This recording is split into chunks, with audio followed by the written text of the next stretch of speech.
Menyusul kenaikan dana partai politik dari Rp108 per suara menjadi Rp1.000 per suara yang telah disetujui oleh Kementerian Keuangan berdasarkan usulan KPK, Komisi 2 meminta partai politik untuk memperbaiki sistem pengelolaan keuangan partai politik serta pengawasan penuh dari pemerintah.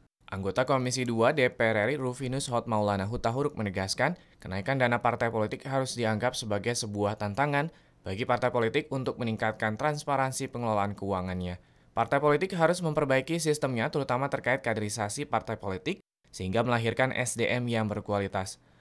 Jadi biaya ini harusnya satu, transparan, penggunaannya, kemudian pengelolaannya harus benar-benar dilakukan oleh partai politik. Jadi partai politik harus mampu melihat dirinya sendiri dengan sumbangan dari negara kepada partai politik sebagai suatu hal bukan yang menjadi keuntungan, tapi harus menjadi tantangan.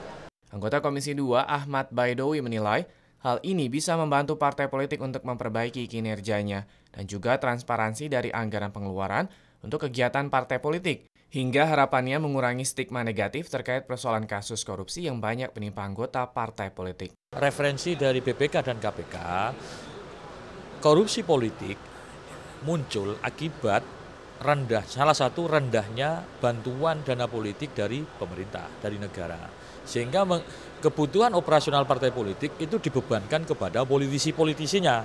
Maka politisinya kadang kreatif, bahkan over kreatif untuk melakukan segala hal.